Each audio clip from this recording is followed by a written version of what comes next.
കാത്തിരിപ്പുകൾക്കൊടുക്കം മോഹൻലാലിൻ്റെ മകൾ വിസ്മയുടെ ആദ്യത്തെ സിനിമ പുറത്തിറങ്ങി. തുടക്കം എന്നാണ് സിനിമയുടെ പേര്. ഇന്ന് ആദ്യത്തെ ദിവസമായിരുന്നു.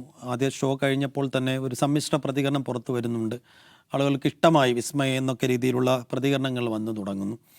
എന്തായാലും ഇതിൻ്റെ പ്രമോഷൻ്റെ ഭാഗമായി ഈ പടം പുറത്തിറങ്ങുന്നതിന് മുമ്പ് മോഹൻലാലും ഭാര്യയും വിസ്മയും ഒരുമിച്ചിരുന്ന് ഒരുപാട് അഭിമുഖങ്ങളൊക്കെ കഴിഞ്ഞു. അവിടെ വിസ്മയ മുമ്പെടുത്ത നിലപാടുകളൊക്കെ അവർ തുറന്ന് അതിൽ തന്നെ ഉറച്ചു നിൽക്കുന്നത് കണ്ടു. പല ചോദ്യങ്ങൾക്കും ഒരച്ഛൻ എന്ന രീതിയിൽ മോഹൻലാൽ ആ ചോദ്യങ്ങൾ ഏറ്റെടുത്തുകൊണ്ട് മകളെ ടേക്ക് കെയർ ചെയ്യുന്നതൊക്കെ നമ്മൾ കണ്ടു.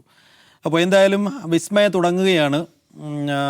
അപ്പോൾ എങ്ങനെയാണ് സിനിമ കണ്ടിട്ടില്ല, പക്ഷേ എങ്കിൽ കൂടിയും പ്രതികരണങ്ങൾ അനുസരിച്ച് സിനിമ ഏറ്റെടുക്കുന്നുണ്ടോ, അവരുടെ രാഷ്ട്രീയ സാമൂഹ്യ കാഴ്ചപ്പാടുകളിലൊക്കെയുള്ള അവരുടെ വീക്ഷണങ്ങൾ എങ്ങനെയാണ്, അതും സിനിമയും അവരുടെ സംസ്കാര ജീവിതമൊക്കെ ആയിട്ട് എങ്ങനെ മുന്നോട്ട് പോകാൻ കഴിയും എന്ന കാര്യം കൂടി സംസാരിക്കുകയാണ്. നിഷാദ്, ഇപ്പോൾ ഇതുവരെയുള്ള പ്രതികരണങ്ങൾ വെച്ച് നോക്കുമ്പോൾ ഒരു സമ്മിശ്ര പ്രതികരണമാണ്.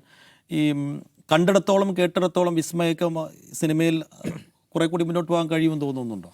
സിനിമ കണ്ടില്ല, അതുകൊണ്ട് ആ സിനിമ എങ്ങനെയുണ്ടെന്ന് എനിക്കറിയില്ല. ആളുകൾ പലതരത്തിലുള്ള അഭിപ്രായം പറയുന്നുണ്ട്. വിസ്മയെക്കുറിച്ച് ആൾക്കാർ പക്ഷേ കൂടുതൽ സംസാരിക്കുന്നത് കാണുന്നു. ആ പടം വരുന്നതിന് മുൻപേ തന്നെ അവരെക്കുറിച്ച് വളരെ സ്നേഹത്തിൽ ആളുകൾ സംസാരിക്കുന്നു, കരുതലോടെ സംസാരിക്കുന്നത് കാണുന്നു. അതാണ് എനിക്ക് തോന്നുന്നത് ഇതിനകത്ത് ഒരു രസകരമായ ഫാക്ടർ. ഒന്ന്, മോഹൻലാലിൻ്റെ മകൾ അഭിനയിക്കാൻ വേണ്ടി വരുന്ന ഘട്ടത്തിൽ അതിൻ്റെ പ്രൊമോഷൻ പരിപാടികൾക്ക് മോഹൻലാലും മോഹൻലാലിൻ്റെ പത്നിയും, അതായത് ഈ നടിയുടെ അച്ഛനും അമ്മയും അവർക്കൊപ്പം വരുന്നു. അതൊരു അസാധാരണമായ മൊമെൻ്റാണ്. സാധാരണ നിലയ്ക്ക് മമ്മൂട്ടിയുടെ മകൻ അഭിനയിക്കാൻ വന്നിട്ടുണ്ട്, മോഹൻലാലിൻ്റെ മകൻ അഭിനയിക്കാൻ വന്നിട്ടുണ്ട്, മറ്റു പല പ്രധാനപ്പെട്ട സുരേഷ് ഗോപിയുടെ മകൻ അഭിനയിക്കാൻ വന്നിട്ടുണ്ട്.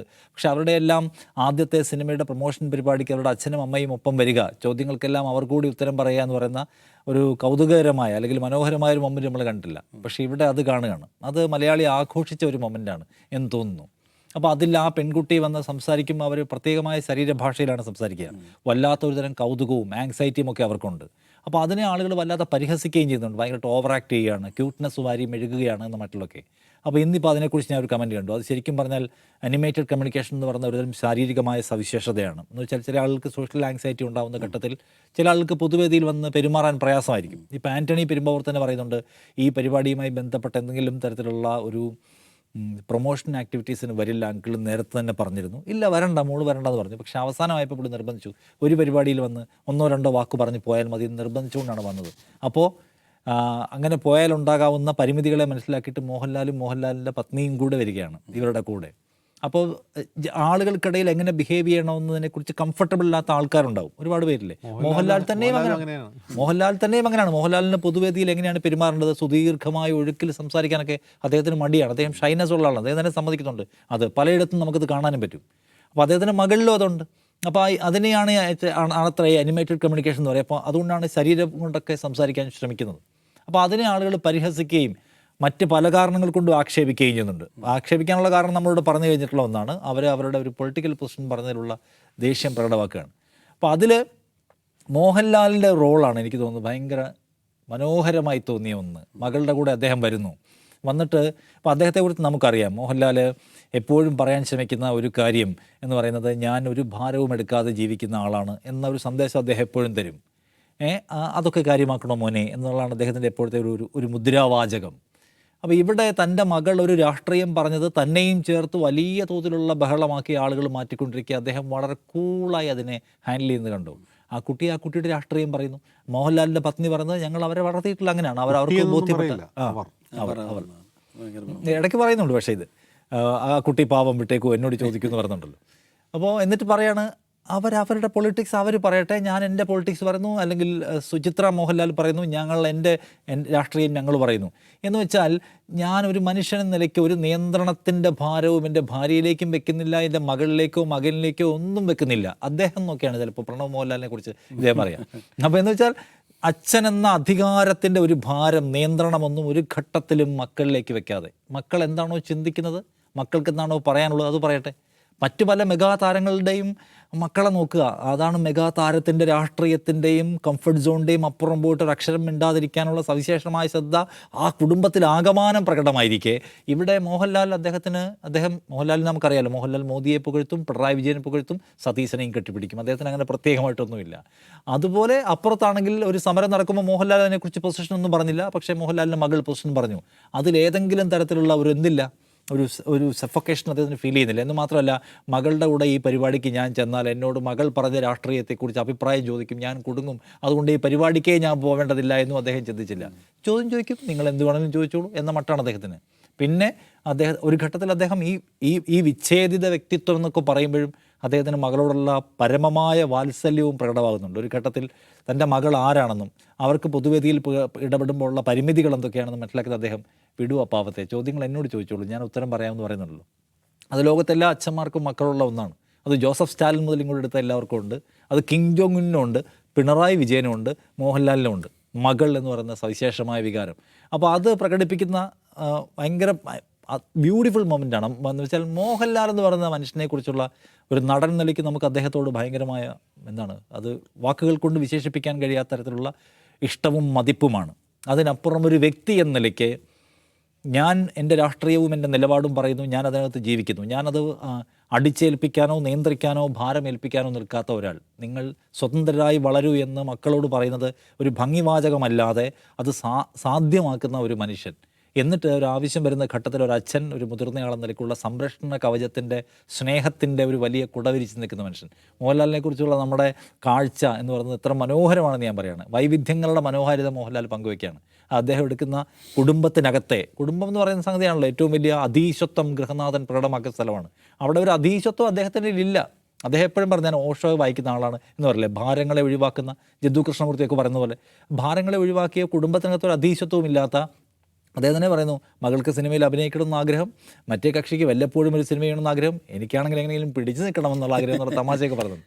അപ്പോൾ അദ്ദേഹം അങ്ങനെ, ഞാൻ സിനിമ ചെയ്യുന്നു, ഞാൻ എനിക്ക് കൂടി ഇഷ്ടപ്പെട്ട സിനിമയെ നീ ചെയ്യാൻ പാടുള്ളൊന്നുമില്ല, നിനക്ക് സിനിമ ചെയ്യണമെങ്കിൽ ചെയ്യാം, ഹിമാലയത്തിൽ പോകണമെങ്കിൽ പോകാം, മകൾക്ക് സിനിമ ചെയ്യണമെങ്കിൽ ചെയ്യാം, മകളുടെ സിനിമയുടെ പ്രൊമോഷൻ ഞാൻ വരണമെങ്കിൽ വരാം.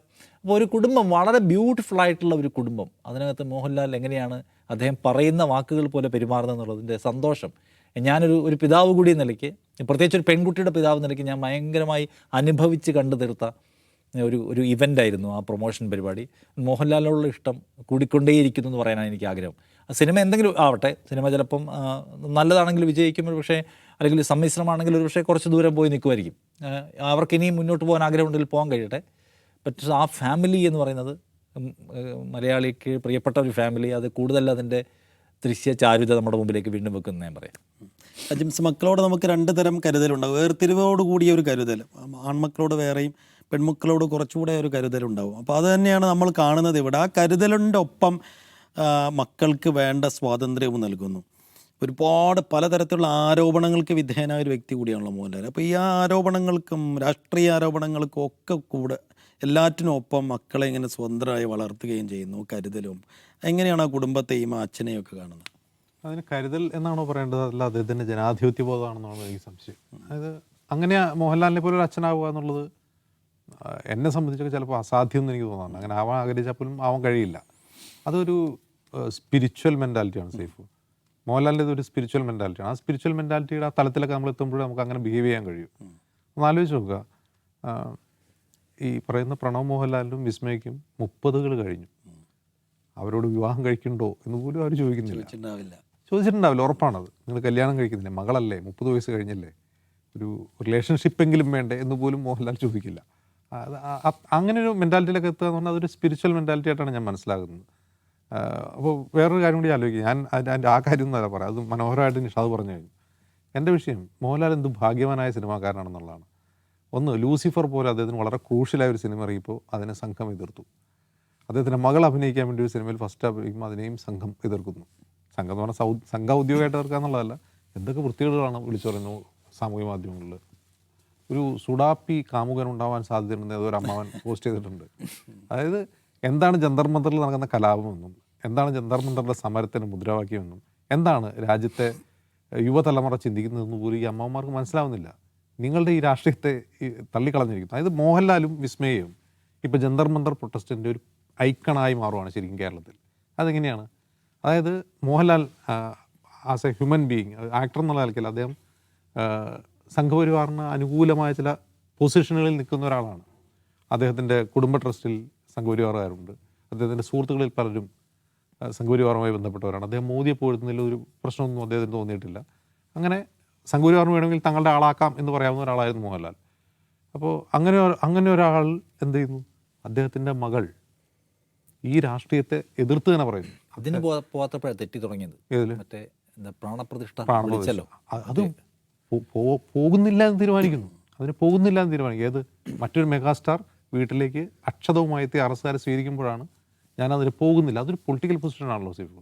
ഞാനതിന് പോയി കഴിഞ്ഞാൽ എൻ്റെ ഫാൻ ബേസിനെ അത് പോളറൈസ് ചെയ്യുമെന്നും തൻ്റെ സ്വീകാര്യത തന്നെ ഇല്ലാതാവുമെന്നും തനിക്ക് ജനം നൽകുന്ന സ്നേഹം അതോട് ഇല്ലാതാവുമെന്ന് അദ്ദേഹം മനസ്സിലാക്കുന്നു. അത്രയും ഔന്നത്യത്തോടെ ചിന്തിക്കുന്ന ഒരാളാണ് അദ്ദേഹം. അത് ചെറിയൊരു കാര്യമല്ല. മറ്റൊരു പ്രധാനപ്പെട്ട കാര്യം, ഈ പൊസിഷനിൽ നിന്നുകൊണ്ടിരുന്ന ഒരാൾ, അതായത് മോദിയെ പുകഴ്ത്തി ബ്ലോഗ് എഴുതിക്കൊണ്ടിരുന്ന ലാലേട്ടൻ്റെ മകൾ എന്ത് ചെയ്യുന്നു? അതേ രാഷ്ട്രീയത്തിൽ തള്ളി പറയുന്നു. അതായത് ജന്തർ മന്തറിൽ എന്താണ് നമ്മൾ കാണുന്നത്? മില്ലേനിയൽസ് ആയിട്ടുള്ള ആളുകൾ മോദിക്ക് വോട്ട് ചെയ്തുകൊണ്ടിരിക്കുമ്പോൾ അവരുടെ മക്കൾ തെരുവിലിറങ്ങി പറയുന്നു ഈ രാഷ്ട്രീയം പാടില്ല എന്ന് പറയുന്നു. അതുതന്നെയല്ലേ ഇവിടെ നടക്കുന്നത്. ശരിക്കും ജന്തർ മന്തറിൻ്റെ ഒരു പ്രതീകമായി, മലയാളത്തിലെ ഒരു ഐക്കണായി മോഹൻലാലും മകൾ വിസ്മയും മാറുകയാണ്. അതെന്താണ് എന്ന് പോലും മനസ്സിലാക്കാതെയാണ് ഈ അമ്മാവന്മാർ വന്ന് വിസ്മയെയും മോഹൻലാലിനെയൊക്കെ ചീത്ത വിളിച്ചുകൊണ്ടിരിക്കുന്നത്. പക്ഷെ അത് ആ സിനിമയ്ക്ക് ഗുണം ചെയ്യുന്നതാണ് ഞാൻ മനസ്സിലാക്കുന്നത്. കാരണം ലൂസിഫറിന് എങ്ങനെയാണോ ആയുധർക്ക് ഗുണം ചെയ്തത്, അതുപോലെ ഈ സിനിമയും ഗുണം ചെയ്യും. നല്ല റിവ്യൂ ആണ് ഇപ്പോൾ വരുന്നത്. ഞാൻ വായിച്ച റിവ്യൂകളെല്ലാം പോസിറ്റീവാണ് കാണുന്നത്. പടം വിജയിക്കട്ടെ. യെസ്. അപ്പോൾ തുടക്കവും അപ്പം വിസ്മയുടെ തുടക്കവും ഗംഭീരമാവട്ടെ. മലയാള സിനിമയിൽ നല്ല ശോഭനമായൊരു ഭാവി ഉണ്ടാകട്ടെ എന്ന് വിസ്മയ്ക്ക് എല്ലാ ആശംസകൾ നേരുകയാണ്.